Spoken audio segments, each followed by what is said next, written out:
একটা গতিশীল বস্তুর বল সময় লেখচিত্র দেখানো হয়েছে, এদিক বরাবর বল, এদিক বরাবর সময়, বল সময় লেখচিত্র দেখানো হয়েছে 0 থেকে 6 সেকেন্ড সময়, এটা 0 সেকেন্ড, এখানে হচ্ছে 0 আছে, আচ্ছা এখানে 0 আছে এবং এখানে কত আছে 1 আছে, ঠিক আছে। তো বলছে 0 থেকে 6 সেকেন্ড সময়ের মধ্যে, এদিক বরাবর সেকেন্ড আছে সময়, 0 থেকে 6 সেকেন্ড সময় বলছে বস্তুটির ভরবেগের পরিবর্তন কি হবে। তো ভরবেগের পরিবর্তন মানে কি, আমরা জানি যে ভরবেগের পরিবর্তন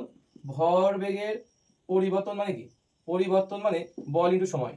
বল ইন্টু সময়, তার মানে এফ ইন্টু টি। আর এফ ইন্টু টি, আমি এফটাকে যদি দৈর্ঘ্য ধরি বা প্রস্থ, এফটাকে ধরো প্রস্থ ধরলাম আর টিটাকে দৈর্ঘ্য ধরলাম, তাহলে আমার এটা কি হবে, এটা আমার দৈর্ঘ্য, এটা আমার প্রস্থ,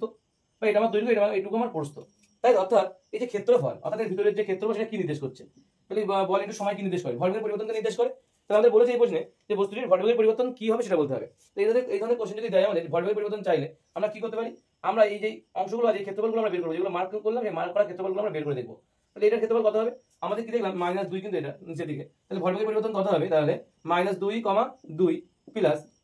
এদিক বরাবর কত যাবে, এদিক বরাবর 1 যাচ্ছে, এদিক বরাবর 6 থেকে 2 বাদ দিলে 4, তো ওদিক বরাবর 4 ইন্টু কত, 4 ইন্টু 1, 4 কেন হলো, এটা কিন্তু 6